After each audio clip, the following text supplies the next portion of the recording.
Hello everyone, and thank you so much for joining us today.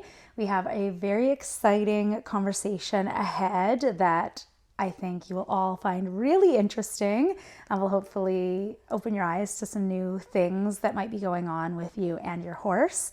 I have a very special guest here, and it's extra special because today happens to be her birthday.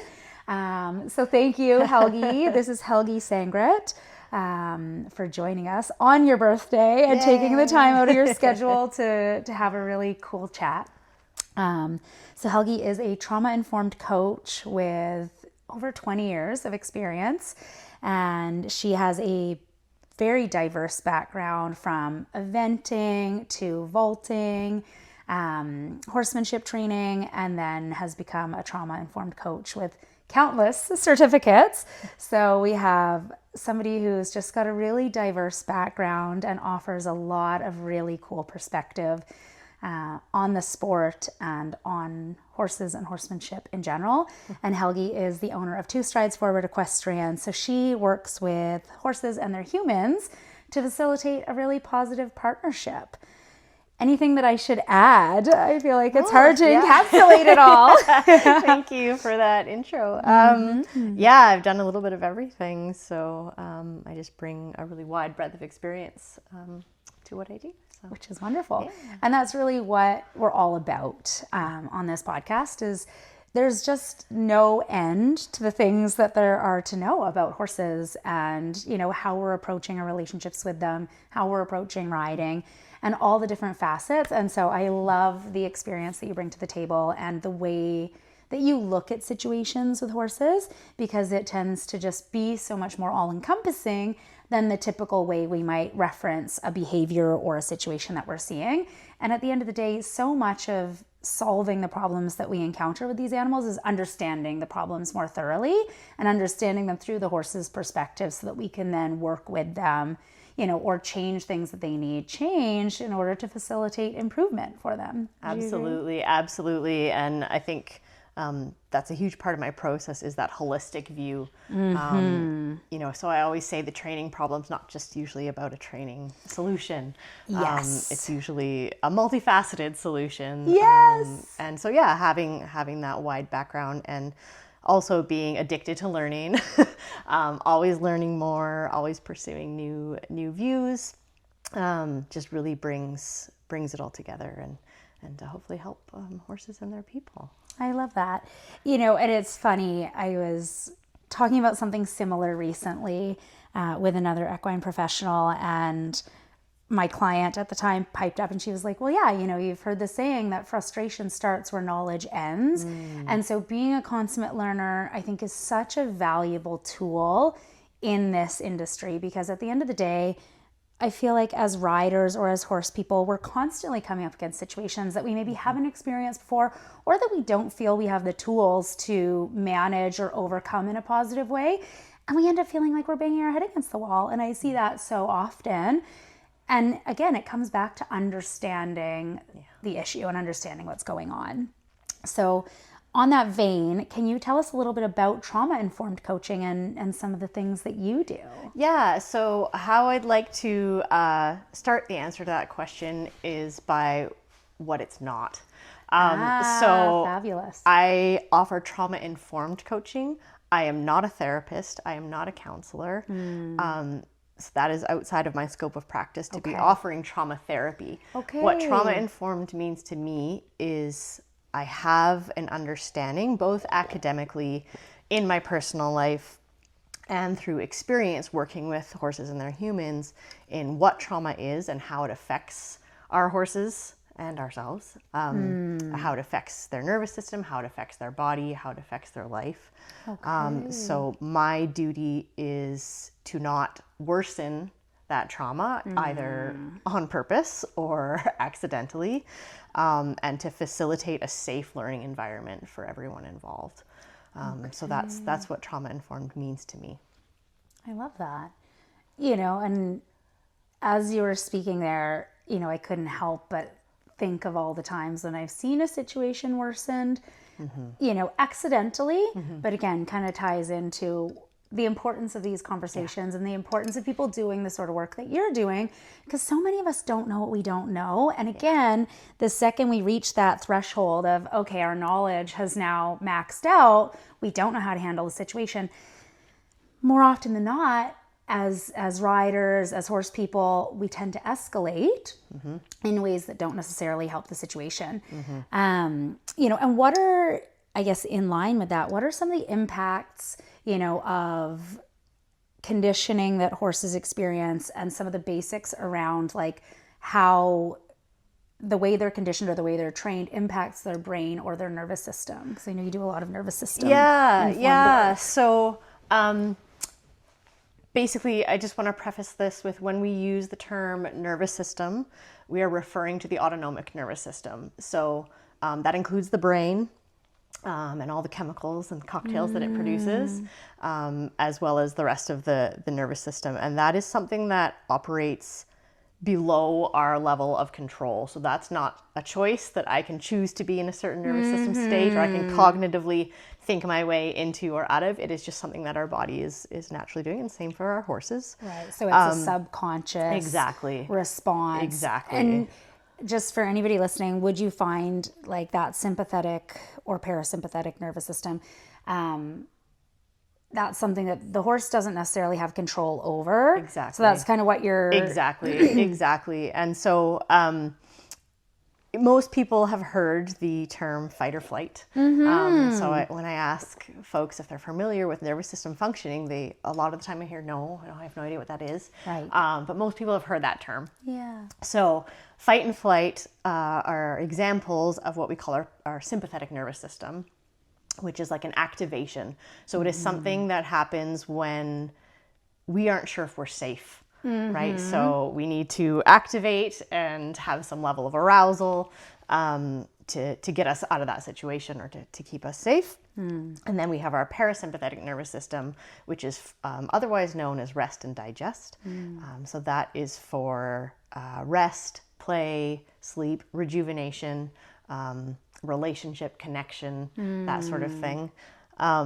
But I do just want to point out that neither of these systems are bad. So when you hear it explained like that, you might think, well, parasympathetic is the one we want.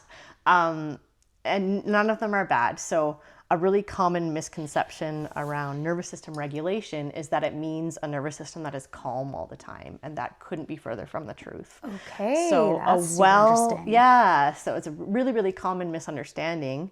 But really what it means to have a well-regulated nervous system is that our nervous system is responding appropriately to the situation that it is in at that time, not to a memory of something that happened, or a trauma response, or what you might call an overreaction.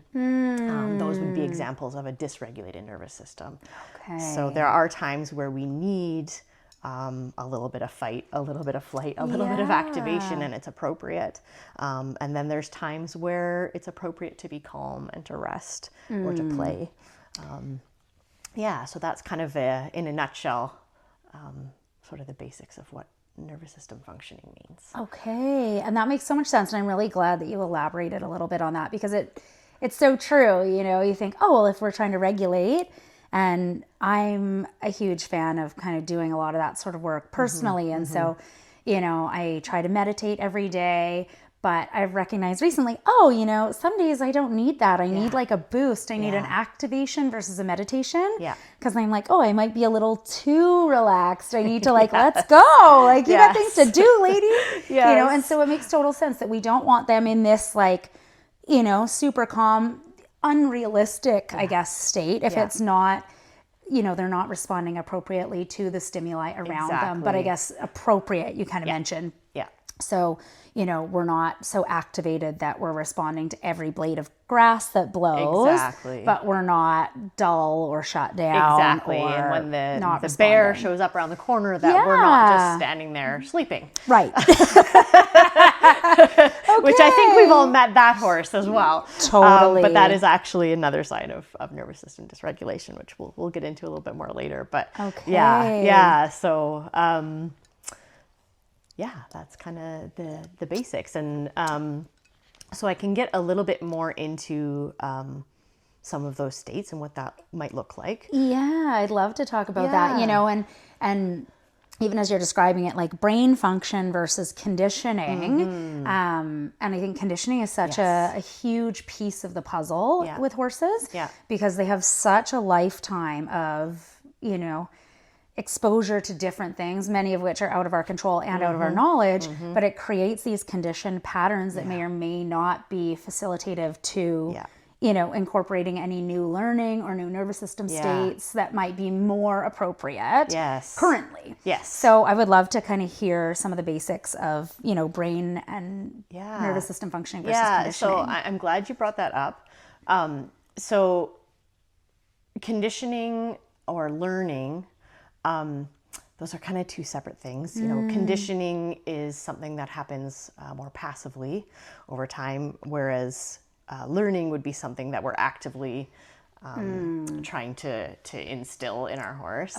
But the problem is that the way the brain works, learning cannot happen if there's too much dysregulation happening. So we have something called the brain hierarchy, and I'm going to use some language that I'm going to attribute to Dr. Bruce Perry, because this is the way he describes it, and I really like the way he does. So basically, we have, if you think of the brain being divided into 3 sections, which is, it's much more complicated than that, but I'm just really making it simple. So you could even picture it as like an upside down triangle. And so at the base of that triangle, we have our brain stem, which controls all of those functions that are outside of our cognitive control. So things like breathing, heart rate, blinking, hormones, secretion, that sort of thing. So if that goes offline, we're dead. that is always there. Next level up in the midsection of the brain, we have what Bruce Perry calls the relation. So that would be things like emotional, you know, some relationships, things like movement live there. And again, in very, very broad terms. And then at the upper part of that triangle, we have the frontal cortex, and that is where the higher processing happens. So that's where things like skill acquisition are located. So when our nervous system constantly, basically what it's doing is it's asking the question, am I safe? Am I safe? Am I safe? Am I safe? And again, this isn't a cognitive question. Your horse isn't going around asking, am I safe? This is just something that's happening. So if the answer to that question is yes, all systems can remain online, and then we start to have the optimal conditions for learning. If the answer is I'm not sure, or maybe no, that higher part of the brain becomes irrelevant. We don't need to learn new skills at that point. We just need to get out of the danger that we are in, or investigate further and then get out of the danger that we're in. So if the answer continues to be no, that midsection of the brain is also no longer needed.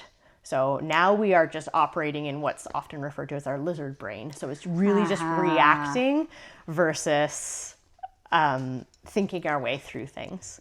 So if we have a horse who is chronically in, say, fight, flight, freeze, one of those activations, they are not physically or neurobiologically able to learn new skills and think. So if you've ever been in a situation where your horse just seems like they're not even there. No one's home. And, you know, they know this skill. Why aren't they listening? They can't. They can't, because their brain is telling them they're not safe. And so the cascade of events that are happening in their body and their nervous system are responding to that. And that is the most important thing to them in that moment. That's huge, you know, and as you're describing that just like struck a chord in me, because I think that's something that I see so many riders struggling with, and the way you just phrased it, they can't. That's something, and for anyone listening, that's a really worthwhile thing to just pause for a moment and consider, because it is shocking how often we see this expectation that a horse should be able to do something because they know it, almost dictates the way we approach them. And we approach them almost mechanically, like, well, they need to do this because they know it. And we don't necessarily stop to consider what they're obviously showing us, which is that they're dysregulated, they're not okay. And I would love for maybe, if you don't mind, if you could point out, I want to get into some of the nervous system states, but even just sort of on that level of what you were just talking about, what would be some behaviors that somebody might be able to notice that could indicate that their horse is in that sort of shut down or frozen state where they can't, right? It's not that they're not listening, they're not being rude, they're not being bad, they're not being a jerk. They can't. And how might somebody be able to recognize that coming about in their horse? So I think as I describe these nervous system states, and I'll maybe just explain sort of the day in the life of a horse. I would love that. I would like to just preface this with, imagine it's like a roller coaster. So your horse is sleeping in the morning, early in the morning, he's dozing, it's not breakfast time yet. He's in that deep, deep parasympathetic rest and digest state. Okay. And then as breakfast time approaches, there's some activation starting to happen, right? So there's the expectation of food is coming. There's a little bit of excitement. I'm a little bit more awake. So again, this is where these states aren't necessarily bad, right? But there's some anticipation. I get excited for my Exactly. coffee. We all have those things. Exactly. But maybe the food is late. So now there's a little bit of anxiety, which could, if it carries on, escalate. Think of it again like that roller coaster. So if it keeps escalating, then we might get into, say, our fight. That's where we might see some behaviors like pawing at the stall door. Kicking the door. Exactly. Fighting with our neighbors. Exactly. And I guess that's maybe not a great example for flight, but maybe a plastic bag blows down the hallway. And now your horse is spooking. So there's a great example of the flight response. So now he's startled and he's running around his stall. Now, two things could happen here. Maybe the plastic bag carries on, breakfast arrives, and so that roller coaster starts to come back down. And as your horse starts to eat and is flooded with some of those happy hormones that come along with just the happy feelings of eating, that roller coaster comes back down, and maybe we're back down into our parasympathetic again. However, if we don't have the opportunity to come back down, what can happen is that roller coaster just keeps escalating up. So a really good example of this is when, we have to confine our horses to some level to be able to work with them in certain situations. So whether that's having them on a lead, whether that's they are in a round pen or an arena where they can't leave. So let's say you are in the round pen and somebody's doing some machine work right next door. So if that horse starts to ride that roller coaster up that up that hierarchy. So we maybe have some flight. So the horse starts running around the round pen to try to get away, but he can't because there's a fence, a big tall round pen fence. So he's not able to escape the danger. So then maybe he turns to fight, maybe. Maybe there's some kicking and some pawing and some turning towards and I'm gonna fight for myself. Maybe that fails, right? The machine's still going. Then maybe we might have a freeze. So now the horse, and we all have seen this, where our horse goes just stock still, think deer in the headlights. Snort like a dragon. Exactly. So that's a great example of a freeze response where there's still a very high level of activation, but now there's no movement. So the brakes are starting to be put on, but there's still a lot of tension. The eyes are very wide, the nostrils are filling, the heart rate's very high. Those stress hormones are just flooding the system. Now, again, several things can happen here. Maybe the machine stops and our horse is able to come back down. However, if they're not able to escape the situation, now those brakes start to come on and we actually start to ride that roller coaster way down below that bottom line of our window, and we start to get states such as dissociation. So that's, I like to jokingly call it, well, I don't want to be here, so I'm just going to go to a beach in Tahiti in my mind. So, your horse, maybe is still there physically, but mentally he gone. Yeah, the lights are on, but nobody's home. I think we've all seen that in our horses. And if the threat, or what the horse sees or perceives as a threat, still doesn't alleviate. And this could be something that happens over, minutes. It could be something that happens over days or weeks. But then we start to get into those lower states, such as dissociation and even shutdown. So that's where literally, and this is a bit harsh to say it this way, but it's true. Nature has designed this as preparation for death. So if you think of, say, like an antelope out in the wild, first they're going to run from that lion. So there's our flight. Then maybe they get real close, so there's some kicking and fighting happening. Then they get caught in the lion's jaws, so there's a freeze response. Maybe it almost is like they're playing dead. Right. But if the lion was to let them go, they could spring back into that freeze response and get the heck out of Dodge, and then later regulate and come back down. However, if the lion doesn't let them go, nature has given us this gift of, well, you don't need to be present for this next part. It's not going to be fun. So that's why when I say that shutdown state is preparation for death, we really see a lot of, especially with chronic long-term, starting to shut down some of those higher functions, higher processes. Wow. And so basically what the window of tolerance is, so if we picture that roller coaster that I just talked about, kind of those ups and downs that happen throughout the day, the window of tolerance is kind of a channel that roller coaster is within. So as long as we stay within the window of tolerance, or just maybe get to the edge, which I'll talk a little bit more later about why that's actually important. Okay. Our horse can come back down to baseline and regulate. Sure. So there is a return.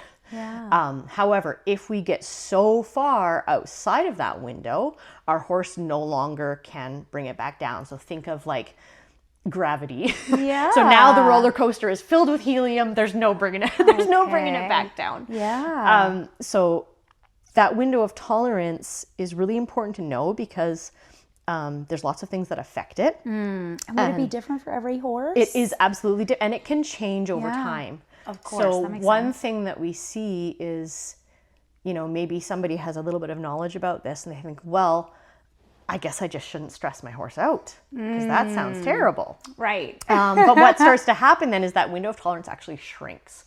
And so our horse can tolerate less and less and less stress until, and I'm sure there's people who can relate to the situation where, well, I can't ride today because it's windy. Right. I can't bring my horse out of the stall because, the world just gets smaller and smaller and smaller. So that is not the answer. Right. So we don't want to limit their exposure Exactly. in fear of them being perpetually activated. Exactly. We need to, and I know you were just about to get into this, so sorry to interrupt. I just, I always think it's nice to kind of tie it back to, any listeners who are like, oh yeah, like my horse is really activated in these situations.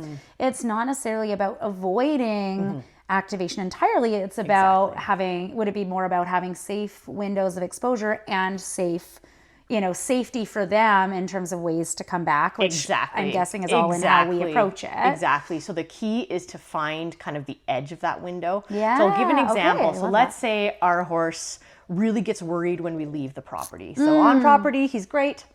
Okay. But as soon as we leave the property, he starts to escalate. So maybe we walk him to the end of the driveway and we're just watching to see what he's looking like. Maybe he's a little bit alert and looking around. That's totally fine. Maybe he's totally chill and just thinking about the grass. That's great. Yeah. But at some point he's going to start to escalate. So we all know those signs, right? Yeah. The horse starts to get a little taller. Maybe you feel like they're focusing less on you as the handler and they're starting to be more focused on the environment, and it's hard to get their focus back. That's when they're sort of at the edge. So that's a perfect spot to work. Okay. Because if you go too far past that, now again, going back to that brain hierarchy that we talked about, once those higher processes go offline, there's no point. Right. You're not getting them back. Exactly. So let's just push a little bit to that edge where there's a little bit of activation. Let them come down just a little, and then the desire might be to push a little farther. Okay, he's come down, he's taken a deep breath. Let's go a little farther. No. Turn around. go back to the driveway where he can fully come down, let that roller coaster come all the way back down. Okay. Give him some time to process, because again, that's how the brain functions. So it needs some time to just let him replay that. Okay, I lived, I survived, nothing terrible happened, all right.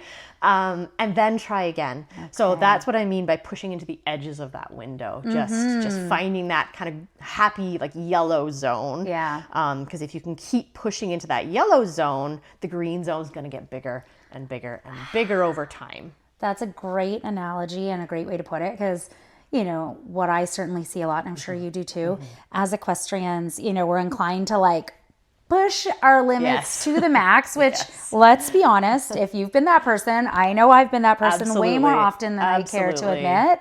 It always backfires. Yeah. And then you're like, well, crap, I don't have the skills to deal with this now, and I've made the problem worse. Or, you know, it's going to take way longer to de-escalate because I didn't know where my limits were, their limits were, whatnot. And then we have the people that don't want to push any limits. Yes. And that's often, I think, you know, a fear response for the rider, where they know they don't have the tools. Absolutely. But it ends up where the horse ends up kind of running the roost, and we end up kind of backing off in a way that doesn't help facilitate their growth or development and doesn't make the world any less scary for them. In fact, it makes it more scary. Exactly. Right? Exactly. It's, as with so many things, about finding that happy medium. Yeah. Where there can be growth for everyone. Absolutely. I love that, you know, and I think the approach of that is really key, because again, one of the arguments I occasionally hear when we're approaching the horses and trying to meet them where they're at is like, oh, well, if we do that, then, you know, they're going to get away with everything. And, you know, it's like all of a sudden the horses are going to take over and everything's going to be running amok. And I'm so glad you brought that up, because I hear that all the time as well. And again, it's kind of this black and white thinking that is just not the way the world works. No. So I have a saying that I like to use all the time, which is, just because we're giving your horse some rights or some choice doesn't mean that you no longer have any. Oh, snap. Right? So I love that.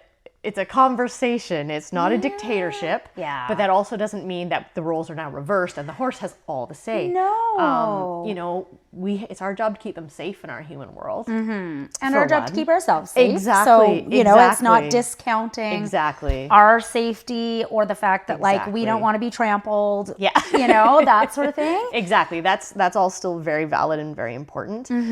What it is about is working with the horse's neurobiology, working with their nervous system, rather than against it. Because when we work against it, we get into situations where we have to use ongoing escalating pressure, which actually just makes the problem much worse. And then we run into some welfare concerns as well.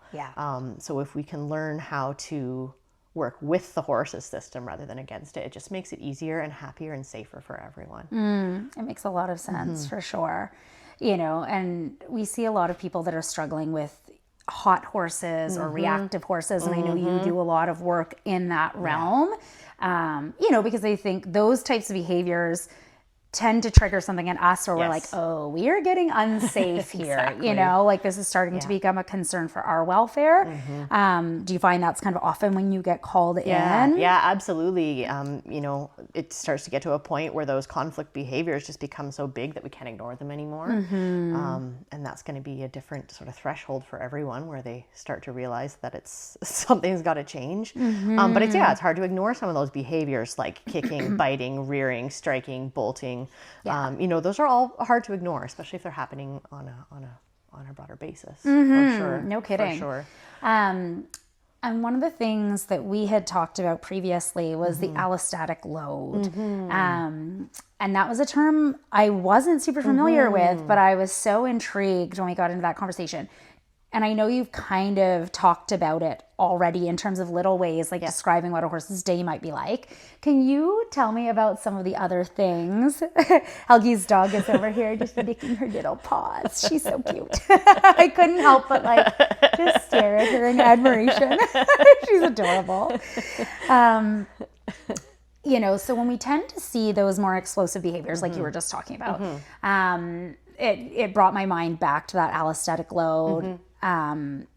and trigger stacking, and how we can kind of see, like, things don't often like escalate to the fullest. They, you know, they tend to build on one another. So by the time we see those behaviors, you know, the bucking, bolting, rearing, spooking, biting, kicking, all these things that, you know, are obviously, they become unsafe and undesirable for us, but often they go unaddressed up until that point because we don't recognize maybe that there's a problem. What are some of the things that you would say people could be on the lookout for, or just something that we should have some awareness around for our horses' sake, so that when we pull them out on any given day and maybe they don't want to put their halter on, or they don't want to come out and go into the cross ties, and our response is typically, come on, you know, get in the cross ties, or come on, like you're in here every day, you know, what's the problem?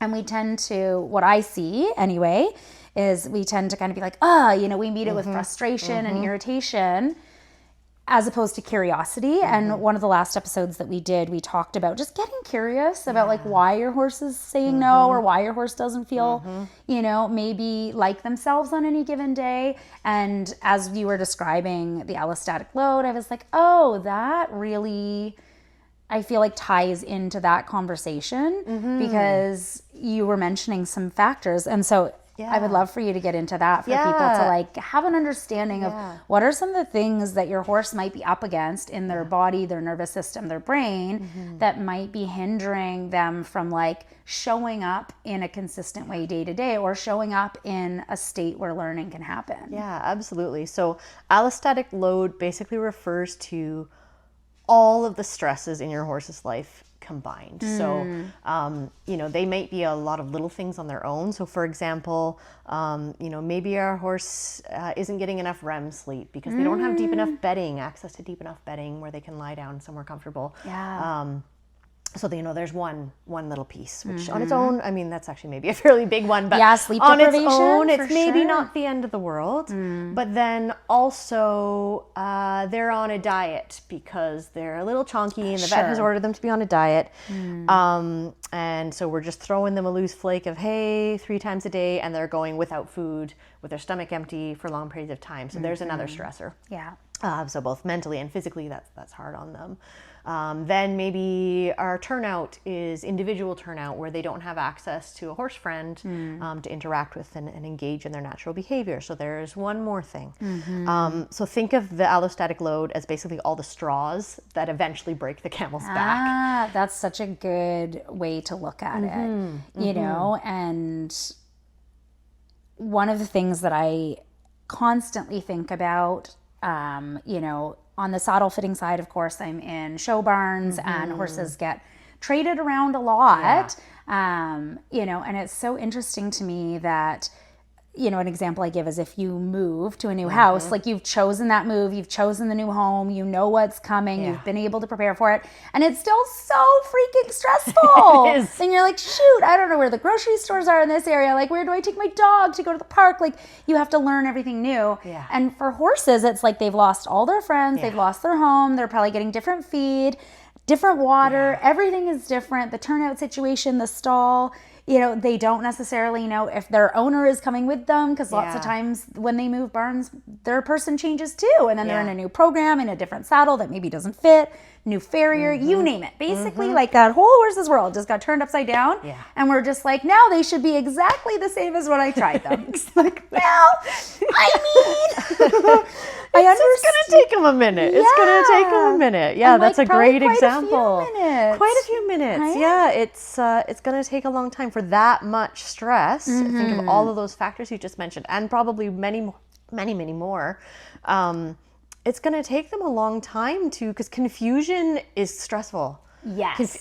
Unknown is the same for us, right? Yeah. We want to know what's going on. Absolutely. And again, there's individuals, like just like with people. Some people are a little more, I can just go with the flow. Horses are going to be like that too. Some horses are a little bit more resilient, where maybe they can manage. Maybe they have a bigger window of tolerance. They have a bit more capacity. But yeah, when you have something big like a move, especially if it's a change in, like you say, owners and training program and everything, that's a huge load. So when inevitably some problem arises with the training, and it is inevitable, I'm glad inevitable. Like, for anyone listening, because I often see people that are like, I I don't know why this happened. And it's like, oh, I can think of about 30 reasons, exactly. you know, like, because the example of a move is just like a big accumulation of these stackings. That's a huge allostatic load. Right? But any number of those things might be present just in our day-to-day without a move, going to a horse show or just like changing trainers. So, you know, just for people listening, like, it's kind of cool to start thinking, like, what are the things that my horse has experienced today or this week or this month that might be contributing to this issue that suddenly popped up? And I say suddenly because often it's, like you said, it's the straws. And what I really want everyone listening to kind of start thinking about is like, what could some of those straws be? Get curious, right? Get curious about your horse and their existence day to day, not just for the window of time that they see you. What do the other 23 hours look like? Yeah, because the more of an allostatic load your horse is carrying around, the smaller their window of tolerance becomes. And the longer that goes on, again, the smaller and smaller that window becomes. So now we have a horse who is much more prone to dysregulation overall. So yeah, it's just an important thing to think about, like what other things might be contributing. And I know, you know, there's a lot of information out there now about sort of the perfect life for a horse. Right. And then there's the real world. Yeah. So it's finding... Which is where we live. Exactly where we live. So, you know, we have to acknowledge that there are limitations, you know, especially here on the island. There's not... Land is at a premium. Yeah.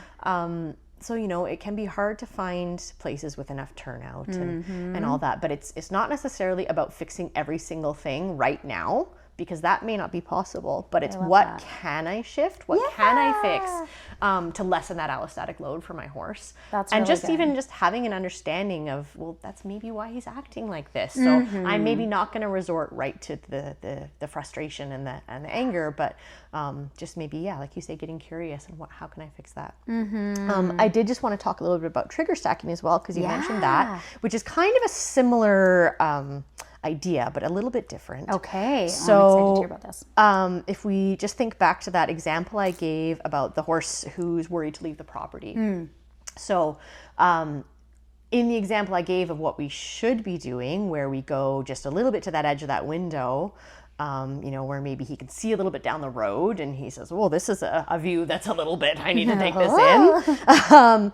If we ignore that and just keep pushing. So maybe he's like, okay, well, I can see some stuff in the distance, so I'm a little concerned, but I think I'm okay.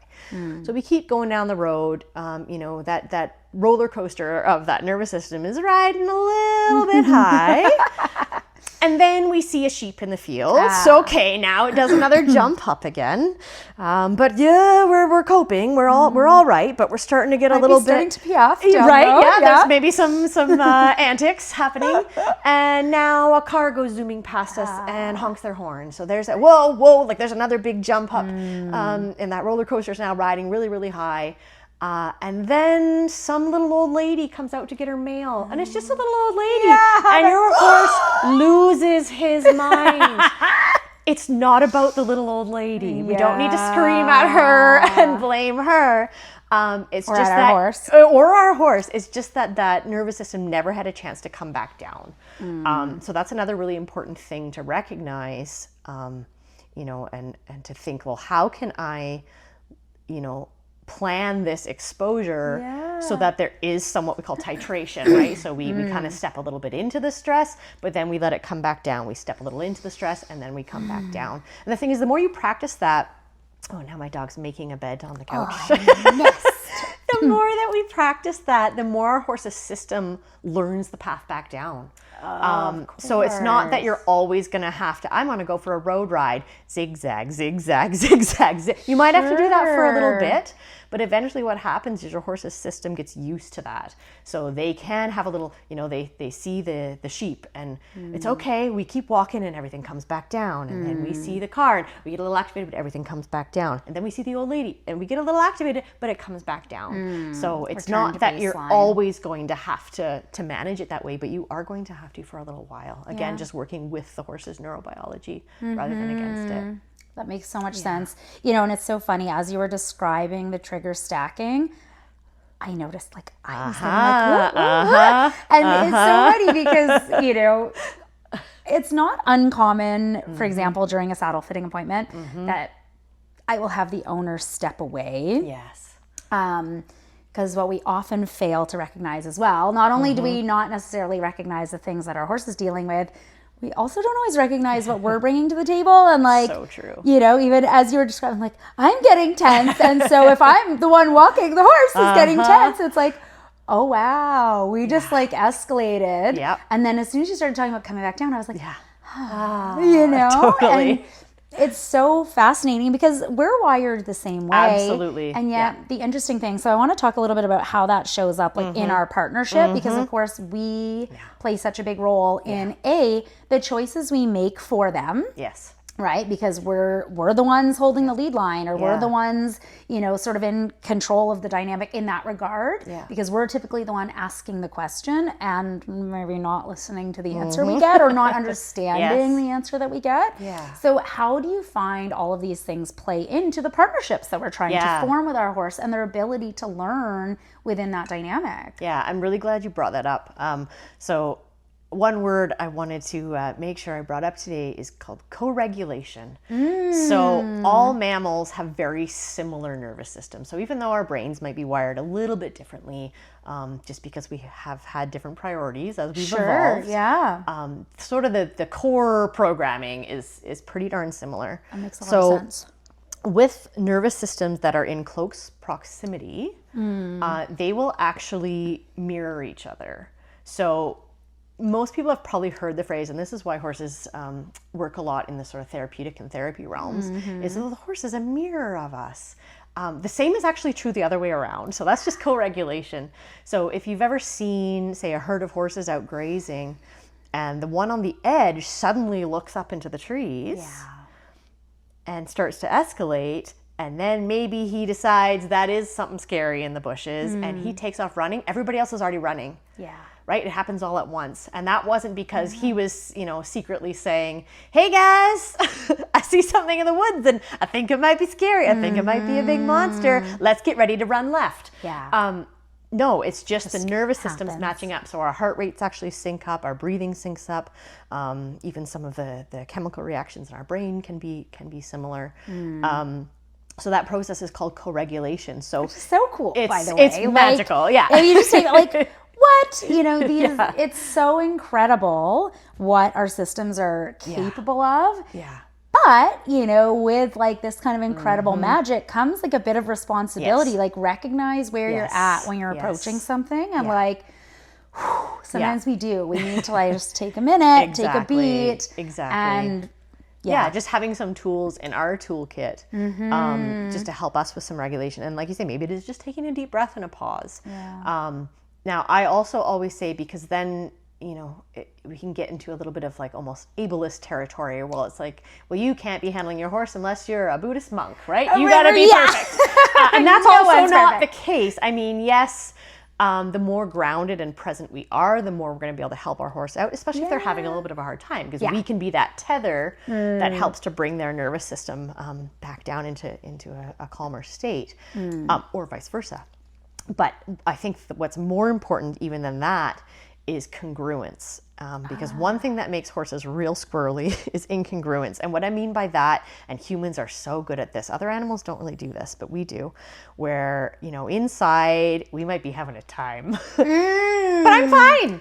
I'm totally fine. Everything's great. And the thing is, we might be able to think we're fooling ourselves and maybe the people around us, but our horse can see right through that. So what's even more important than, you know, being that calm, grounded, present is acknowledging when we're not. I love that you said that. Because, and I think, you know, there's some theory on that being an evolutionary thing for the horses, because, you know, who else is kind of sneaky and incongruent is predators. Right? So I'm not doing anything. I'm just drinking from the watering hole too. No big deal. No big deal. No threat here. Yeah, chomp chomp. So you know, but regardless of where it comes from, it is a thing. So yeah, it is important to recognize, and even if it just means that we need to take a little break. Right? Or where's my capacity today? You know, maybe I've had a horrible day. You know, work was terrible. Got some bad news, you know, all these things. So maybe that's not the day to take my anxious horse on a road ride. Because maybe I'm setting us both up to fail that day. Maybe I need to wait for a day where I have all the time in the world and I'm feeling a little more grounded. So yeah, I'm glad you brought that up because it's a huge piece for sure. Yeah, and I am so happy to hear you say, because again, I think we can end up being too polarized sometimes in our approach. It's like, no, you don't have to be perfect. And like, perfect's not real anyway. It's not. It's a made-up thing. A thing. Yeah, and it's not a thing for your horses either. And like, they don't care that you show up perfectly, but they do care that you show up honestly. Yes, exactly. And I think that's a big thing. And it can be hard. I think it's easy for our judgment to sometimes be clouded in this industry. Like, we have a big show coming up or we've got a lesson and, maybe we don't want to be honest with our coach that we've just had the crappiest day ever. Yeah. We feel like garbage and like, we're just not up for doing this course today or this technical exercise that they want us doing.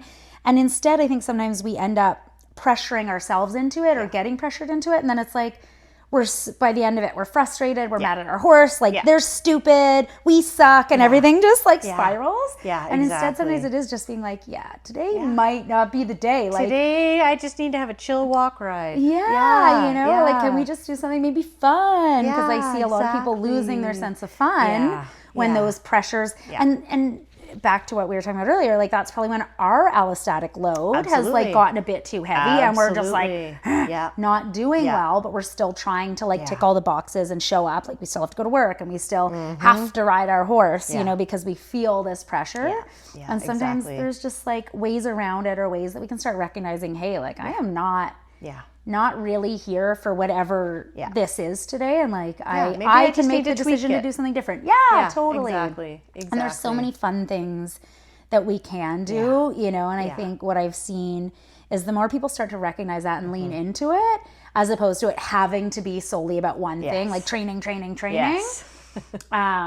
All of a sudden it's like, oh, I'm having way more fun with my horse. And like, this doesn't feel so much like a heavy responsibility, but like something I get to do and like can be lighter and more fun, right? Yeah, and again, just kind of on a similar to that regulate, relate, reason that we talked about earlier, Dr. Stephen Peters, who's a neuroscientist who works a lot with horses.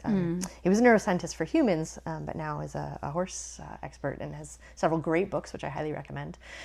He talks about the 3 things that are needed for learning. So we talked a little bit about safety, right? Yes, and I was going to ask important. Second is attention. So, if our horse is too down on that roller coaster, right, where they're just not even present, that's not where learning is going to occur either. But we also need motivation. And so motivation, what's more motivating than doing something fun together, right? So chances are that, some of those rides where we might think of as, well, it's not really a training ride, we're just kind of farting around and doing something fun, that might actually be where some of the good learning is, right? Your horse is in that prime state, you're in that prime state. You don't need to drill something over and over and over, which is in fact counterproductive for the way the horse's brain works, and ours. Yeah. But it's, can we just try a little thing? Well, why don't we just try doing this new skill once or twice and then leave it alone? And because it's not a big deal, I have taken the pressure off myself. And that's actually where your horse is going to retain the information and learn. I love that. And so what are some of the other kind of key pieces for them to learn? And like, what are maybe some fun things that you could suggest that people do? Yeah, well, really finding that happy sort of nervous system state where your horse is engaged and present. So it's finding that happy medium where they're not, way up here and overactivated, but also they're not undermotivated and because we all know that horse as well. So it's finding that sort of happy medium, but just finding ways to engage their curiosity. So maybe that's trying something new, like pushing a ball around. Scent work is actually a really great way to fire up those areas of the brain. Oh, tell us about that. So I'm certainly no expert on scent work, but there are some books out there.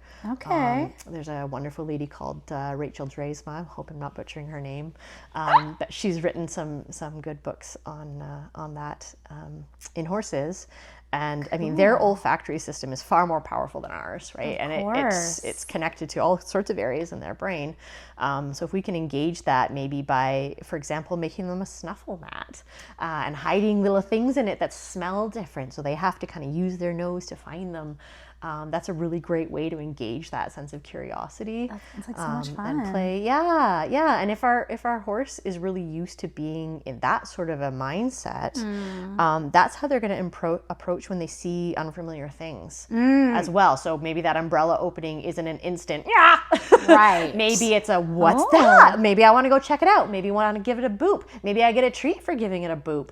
So it's worth my while, right? So just finding ways to motivate them and engage them. And I think a big piece of that too is just giving them the space to do so. I think and not to shit all over traditional methods, because I don't want to throw the baby out with the bathwater by any means, but I think a lot of methods are very strict and rigid, and like, you do as I say, when I say, and I'm going to escalate the pressure until that happens. So horses can become so afraid of making a mistake or thinking for themselves, even depending how much we're micromanaging them, that they lose that sense of curiosity. So it's kind of allowing them the space. And obviously, again, just back to that like black and white thinking, this isn't to say that your horse gets to make all the choices all the time and you never get to have any structure. It's just finding ways to give them a little bit of room to experiment.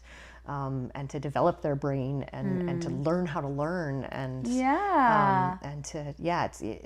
they're not going to get in trouble if they make a mistake, right? There's no wrong answers. So sometimes that's a great thing for like trick training, because who cares if your bow's not perfect? It's just a fun party trick. So it doesn't matter if they're not getting it perfectly. It's just a fun thing to do, and they can experiment and try and fail and try again and offer you different things. And there's no really wrong answer. It's just, let's have some fun together and see what we can do. And that's really going to develop your horse's sense of curiosity and play and desire and ability to learn.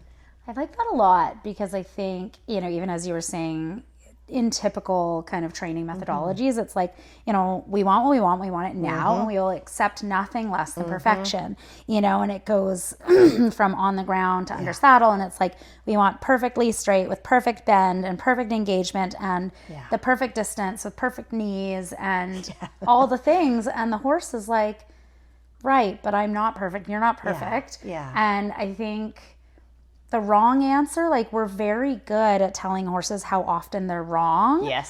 And not always so good at telling them when they're right or when the try was appreciated. Because, the way I look at it is like, oh man, how often do we show up imperfectly or make mistakes? And if we got so heavily scrutinized and so heavily criticized every single time, the way horses are, plus like all of their say kind of gets taken away a lot of the time. Like they don't get a say over when they're fed or whether or not they get friends or the size of their turnout or how much turnout they get or when they go riding or how much work they have to do when riding or how well their tack fits. And so sometimes just giving them something that they have a little bit of a say in.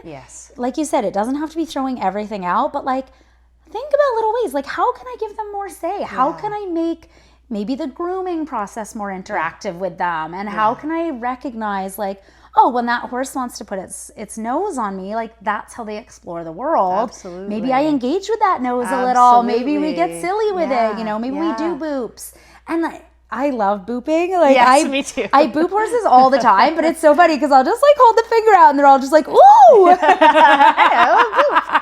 Like, they seek it. Yeah, they do. And it's like such a cute, fun little thing, and it's so easy. And you just see their little eyes light up and their ears come forward and they're just like, ooh, snoot. Well, if you look at when horses greet each other, that's what they do, right? They boop snoots. So it's a really polite way to greet them versus what we often like to do, which is come in with our hand and start petting them. Often on the face, especially if it's a less horsey inclined person. But just to circle back a little bit to what you were saying about choice. So one of the things that can happen when we take away all that choice, I talked a little bit earlier about like those shutdown states. So another term that people may be familiar with is learned helplessness. So this is where I, speaking as your horse, I no longer, what I say doesn't matter.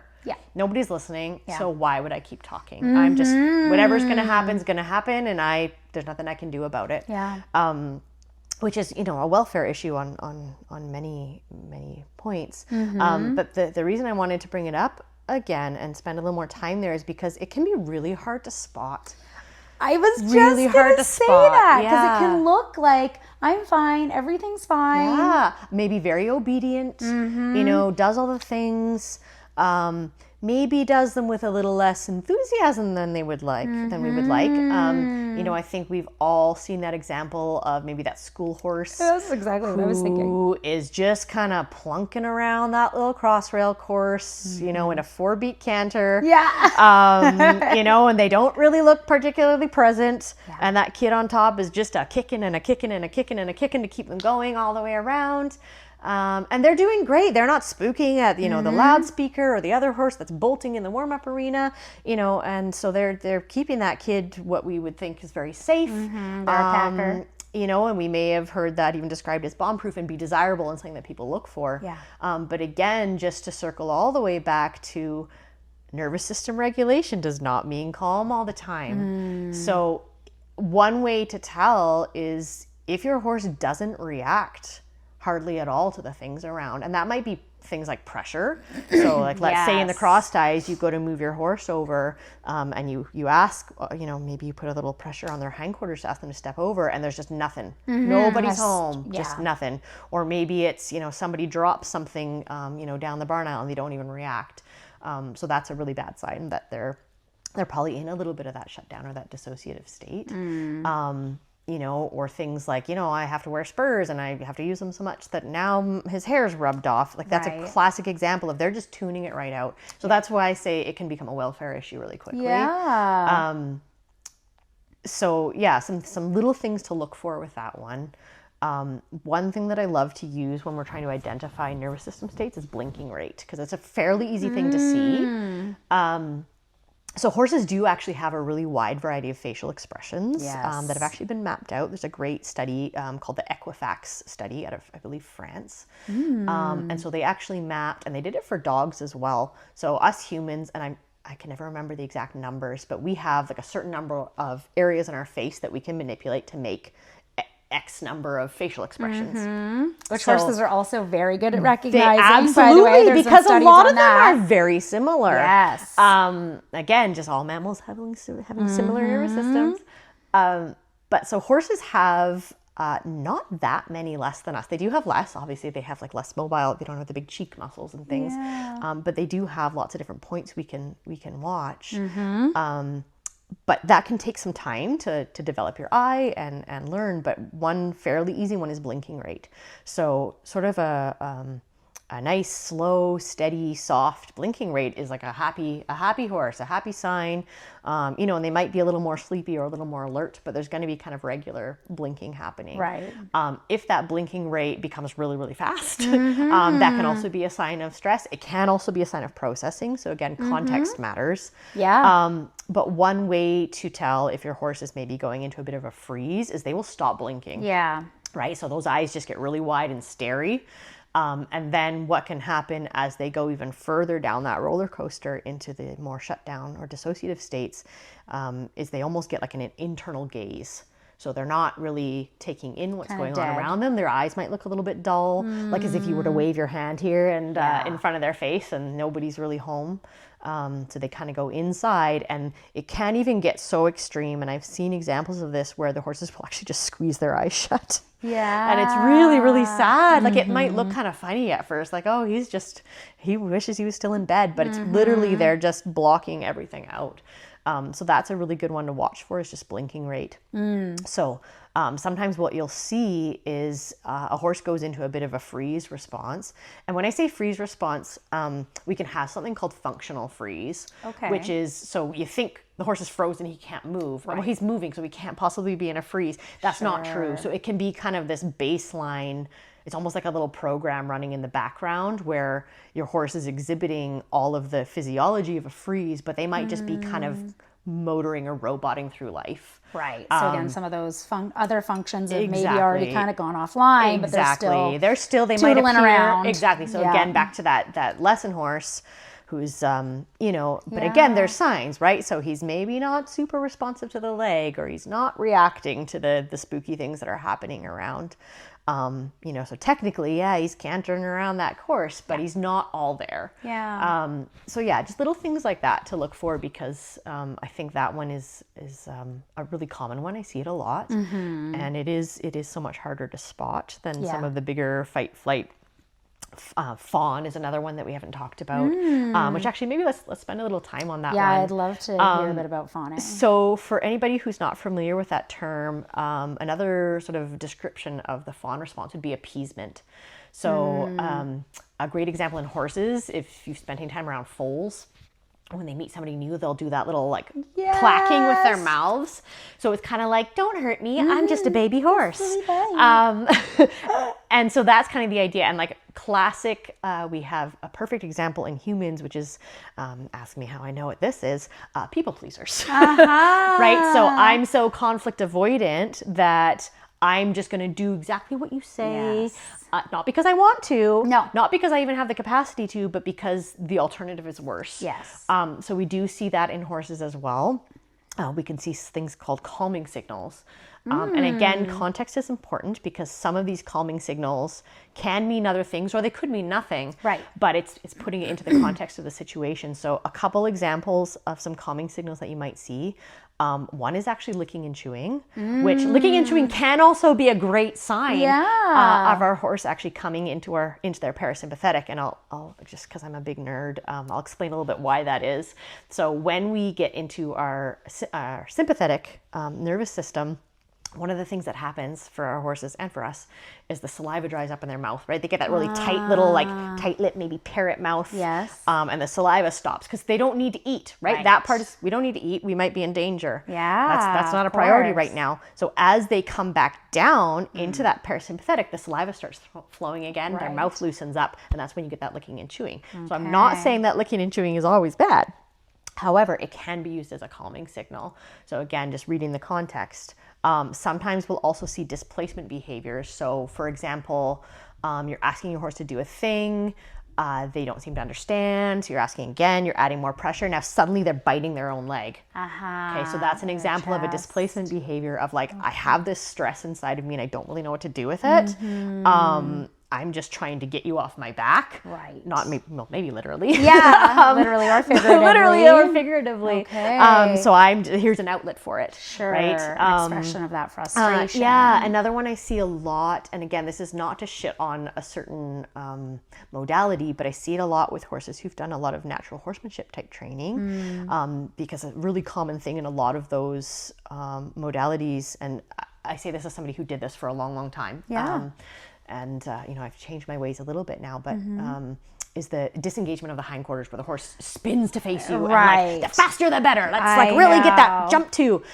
So you see that a lot as an appeasement behavior with horses that have done that because they know it takes the pressure off. Right. So, you're asking a thing and they're suddenly turning to face you. And you're like, why are you? No, you're supposed to be out on the circle. What are you doing?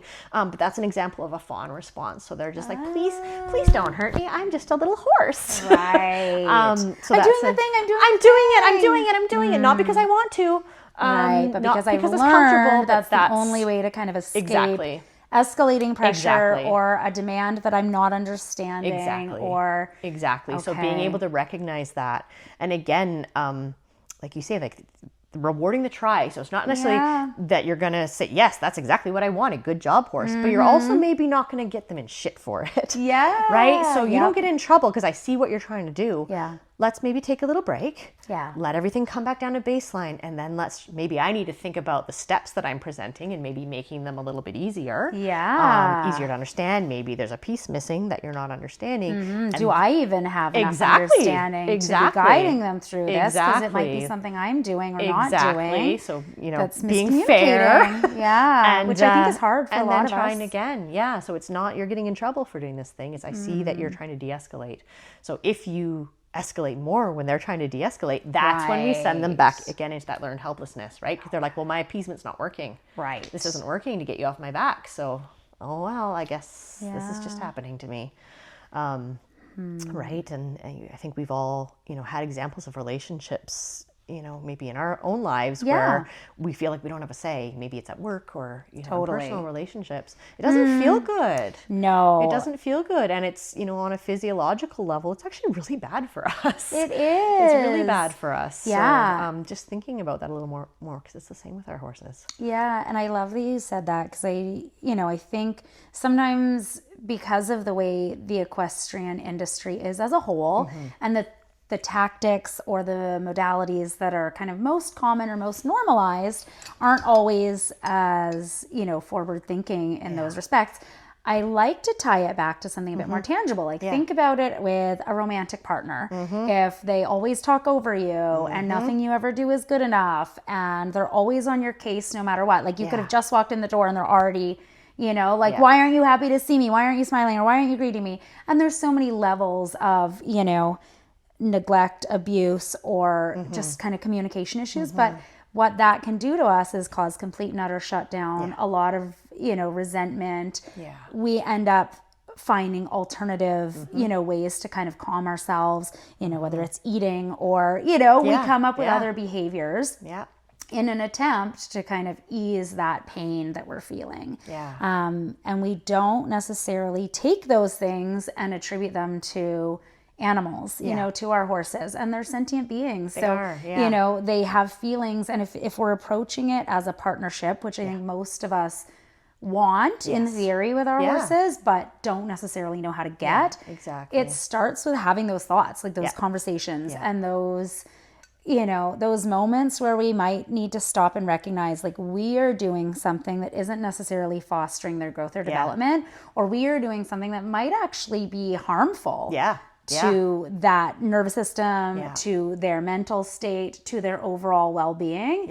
And just pausing to be able to recognize that. And it's not that like you're doing it because you're a trash person and you wanted to traumatize your horse. No, exactly. Usually it's because you don't know any different. Exactly. And you're just doing what's been taught, or you're doing what you know. You're doing what's normalized in the industry, in society, in, your discipline, whatever. And there's lots of good and bad that we can kind of take from any modality. And it's not about, like you said, throwing the baby out with the bathwater. It's about recognizing what works for you, recognizing what works for your horse, and the disconnect sometimes that exists there, either, in your training program or in the barn or, even with you as a rider, like, sometimes it's just not maybe a suitable combination, or the way we are inclined to approach things might not work for that particular horse based on their history and any trauma that they may have in their past. And, there's no shame in that. No, exactly. I'm glad that you said that because, it's not a judgment on, people who are doing things a certain way. We only know what we know. Totally. And once we know better, we do better. So, the more we can learn and like you say, it's across all disciplines. This is not, singling anybody out.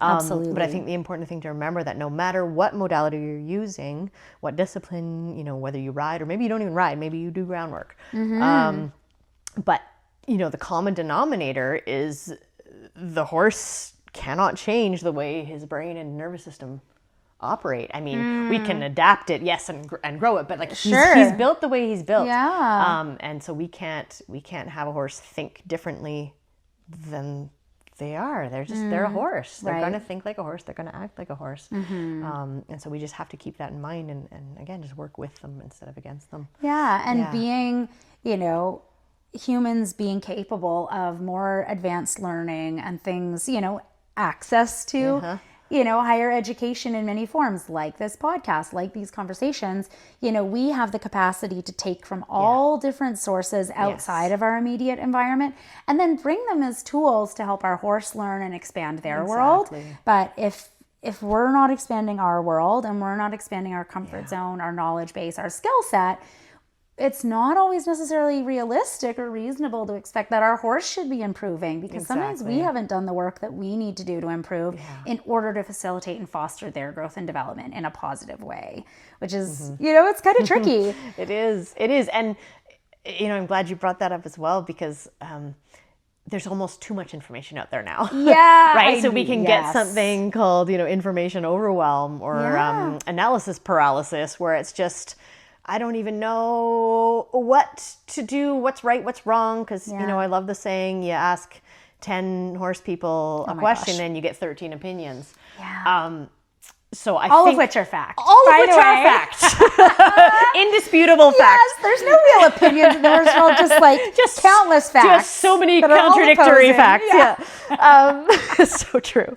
But I think which is one of the reasons I think it's important to have, and even if you don't remember any of the terms that I've used so far today, just at least having a little bit of an understanding of how your horse thinks, processes, functions, because you can use that as a filter to analyze, you know, if something comes across your feed, well, maybe that makes sense with, okay, that's going to work with my horse's physiology and functioning, or that doesn't make sense, you know, knowing what I know about the nervous system, that I don't understand how that could make sense. So it just gives you another way to just be a little bit discerning about, you know, who you listen to or what information you decide to onboard. Yeah. And there's nothing wrong with trying a thing. Yes. And if it doesn't work, leave it behind, right? I love that. You know, don't be afraid to try something. And, you know, everybody's going to do something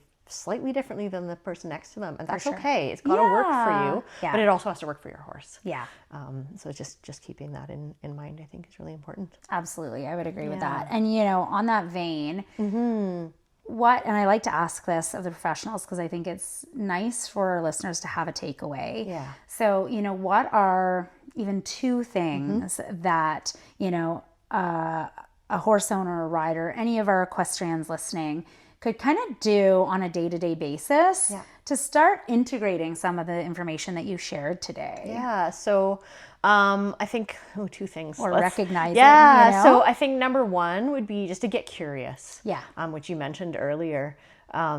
So, you know, when our horse is presenting maybe with a unwanted behavior, for example, rather than going straight to, I need to squash this. Well, it's like, well, why? Yeah. Why is my horse presenting this behavior? And looking at that whole picture. So again, thinking about the other 23 hours of the day, you know, does my tack fit? You know, is my horse sound? Is he comfortable? Is he having his needs met? You know, friends, forage, freedom, are those things a part of his life? Because all those things are playing into everything, right? So, and I do want to just interject, not to interrupt you, but, you know, those basic needs, like friends, forage, and freedom, for any of us listening, like most horses in a boarding facility and like where we are on the island, like most horses do not have any of those needs met. Just as like a baseline, if we can take away all of those core needs being met, that's where most of the horses are starting. So I think it can also be helpful to have an understanding of that. Like, why aren't they X, Y, and Z? Why are they so A, B, and C? Well, a lot of it does tie back into that. Like for the vast majority of their lives, their days, their existence, they are not having most of their core needs met. Yeah, exactly. So anything else on top of that adds to that allostatic load, as you were talking about earlier.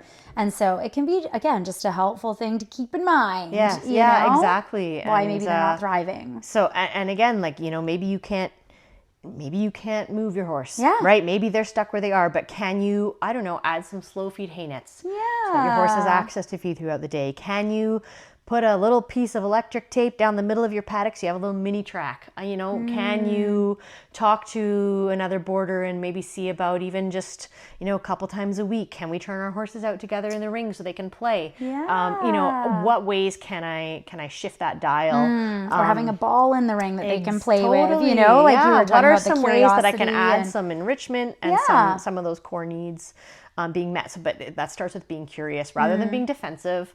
Rather than feeling the need to blame or shame or just, I can't even look at that because it's so uncomfortable. That's in the past. How can we do better moving forward? And how can I think outside the box? Number two, I think, would be to pause more. Because one, that's just really good for our nervous systems and our horses' nervous systems. Just to pause and take a beat rather than just reacting all the time, because you know, the world we live in really doesn't facilitate that very well.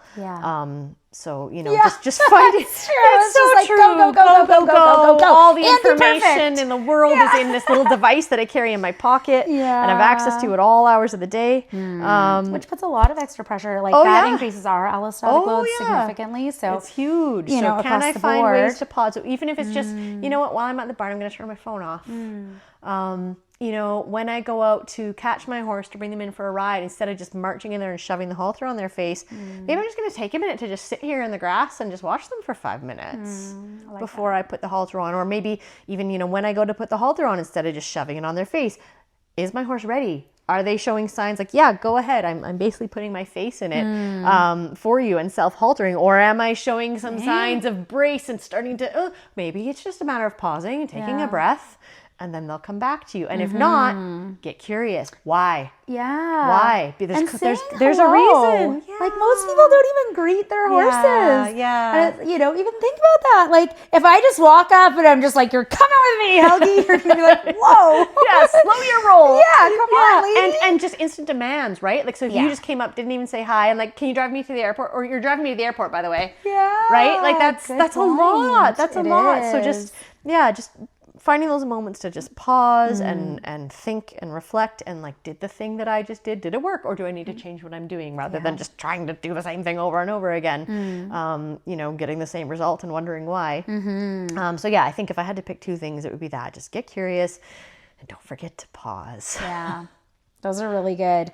And it's funny, as you were talking, I remembered a video that I saw, I think just last night, and it was a wild herd and one of the gelding, or I guess he probably wasn't a gelding, I guess maybe it was a mare, one of the horses in the herd is biting the like lead stallion's tail, and it's like, if he can let this go and he goes like, attempt number 1, no response, attempt number 2, still no response, attempt number 3, not so much as a flinch, and then it's like number 4, like if he can let this go, perhaps we can also learn to let some things go.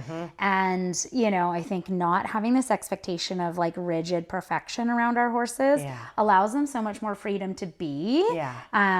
Because so much of the learned helplessness and the shutdown that we were talking about earlier, it comes from us not understanding that them doing something is them communicating something. Exactly. And so just because them doing something might be undesirable, like biting or, pulling away, they are communicating. So instead of taking it personally and reacting to what they're doing, let's start thinking about what they're saying. Because if they're just being goofy, if they're just expressing themselves and having some personality, why do we feel the need to shut that down and squash it? If anything, we should want them to feel free to communicate with us. And it's amazing how often, I'll see something in a horse and the owner's like, oh, they didn't show me that at all. And it's like, they know when you're listening and when you're looking for certain things versus when you're kind of closed off to hearing what they have to say. And they're very good at discerning, between those two things. And so, again, I think that's where like showing up honestly in ourselves, but also reflecting honestly on what is their behavior communicating to us. And how are we responding to it? Are we just squashing it immediately when they have a bit of personality or when they, have a bit of a no or they have a bit of uncertainty? And using that kind of as a lens to kind of view how we're approaching things. And with that in mind, like if everyone could kind of see things through the lens that you do with the education and all the certifications that you have around this stuff, like what would you like for them to know or see with their horses? I think, you've already kind of touched on it a little bit, but just that behavior is communication. So if we aren't listening, those behaviors might have to get really big before we hear them. Totally. Whereas if we are paying attention to those smaller behaviors, we can often avoid going all the way to those big conflict behaviors. Horses only have one way to tell us how they're feeling, and that's all they're capable of doing. They're not capable of scheming and plotting, and they do have a prefrontal cortex, but it's not that developed. We have that, but we can make up all kinds of stories, but horses don't do that. All they can do is be honest and tell us how they're feeling. And if we squash that enough, they're going to either get really, really loud and or then stop telling us at all. So yeah, just behavior is communication. And there's a quote that I love, and I'm so sorry, I cannot remember who this quote is from to attribute it to, but it's your horse is not giving you a hard time, he's having a hard time. So we hear sort of similar things with like child's education and behavioral intervention with kids. It's that's important to remember. If your horse is exhibiting some of these big conflict behaviors, he's not doing it to bug you. He's not doing it to piss you off. He's not doing it because, you made him do the thing that he didn't want to do. That's not it at all. And he's not trying to make you look stupid. He's none of those things. They don't know what that is. He's not disrespecting you. That's Respect a big is a one. human construct, and we can't even agree exactly what it means. Horses do not know what that is. So he's having a hard time, and he only has one way to tell you. But if you get better at listening and responding accordingly, he won't need to escalate and get so loud with it. And that doesn't mean, sorry to interrupt. Yeah. Like that doesn't mean placating to every, whim or like the horse is running the show. No. It just means like also, and correct me if I'm wrong, this is the way I kind of look at it. Like as a horse owner, you are responsible for their care. Yes. So you are their caretaker, and like it is now up to you to kind of facilitate, much like a parent, facilitate their like learning, development, and well-being. Yeah. And so with that in mind, continue. Because I think that's an important distinction. It's not like we're way over here like, oh, now the horse rules the roost and like we're just their slaves. Like we just work for them. Not at all. Couldn't be further from the it is truth. our job, like you say, it's our job to look after them, to keep them safe and in all the prerogative ways. to, like- and it only works out in our interest if we do that. But yeah, I mean, horses are very conflict avoidant by nature. So if it's gotten to the point, where your horse is exhibiting some of those big behaviors, something is going on. Something big is going on. And, one of my biggest pet peeves is when people say, well, we've ruled out pain. That's not a thing. It's not possible. You might not have found the cause. And there you could have done all the scans in the world and all the lameness exams and all the modalities, but just because you haven't found it doesn't mean it's not there. And anybody and who has experienced chronic pain, and I think just to bring it a little bit more on a personal level, I was recently diagnosed with a chronic illness, which took over 15 years to diagnose because I was just gaslit, right? It's all in your head. We can't find anything. Of course. So there can't be anything there. We see it. So I'm sure every woman has that story. Yeah, I was going to say, I feel like for every woman, just think about that and then be like, oh, that's my horse's life. Exactly. We just like gaslight the shit out of them. Be like, you're fine. You know this. Stop being bad. Stop being rude. Exactly. We didn't find anything, so you're good. If your horse is telling you there's something wrong, there's something wrong. And that could be, and I like to bring this up because it could be the thing that was wrong has been fixed. Right. But your horse's memory and understanding of the situation might not have changed. So there's some things we can do. I've got some tools in my toolkit on like how to like reframe, well, this is what's happening now. Right. So like maybe we healed your ulcers. So I know you're really worried about that girth getting done up. Yes. And your brain, our brains are funny this way, and our horses are the same, where the idea of pain lights up the same area in our brain as actual pain. So there's some things we might have to do, to unravel that and start fresh with a clean slate, so to speak. But that doesn't mean it's not real for your horse in that moment, right? So if they are telling you something is wrong, something is wrong. So when we see that level of activation increase again, we might think, oh, you're being stupid. Like there's no reason for this. Well, there's no visible external reason, but there's still that internal memory of pain, that anticipation. Or there could be a whole nother thing because they're horses, and if they can have 20 things going wrong at the same time, they just might. So, I know it can be a really frustrating, expensive, tiring, exhausting, frustrating procedure to try to get to the bottom of these things. But it is worth doing. It is worth doing, and it's the only way to fix in quotation marks, some of these conflict behaviors, because we can put Band-Aids on it all day. But if the root cause is still there, that issue's either going to come back or it's going to present in a different way. Your horse is going to find a different way for it to present, which might then bring in new problems. So, Yeah. I think that's really important to just remember is if your horse says something's wrong.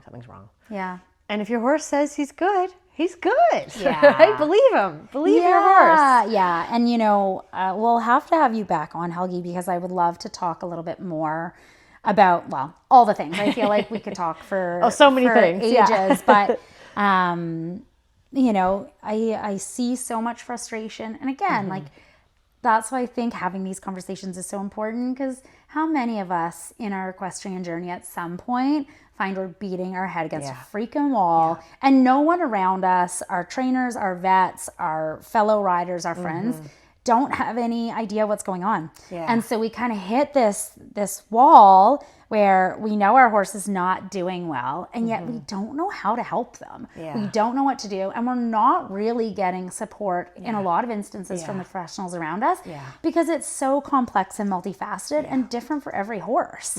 And so I love just the idea of getting curious and tuning in, and with that in mind, like if people are struggling and they want to contact you for help in any of these different areas, 2 Strides Forward, where can they find you? Yeah, so I'm on Facebook and Instagram as 2 Strides Forward Equestrian. Amazing. I also have a website, 2stridesforwardequestrian.com, or feel free to reach out to me by email, just 2stridesforwardequestrian@gmail.com. Perfect. I'm really passionate about helping horses with their human problems, as I like to say. I love that.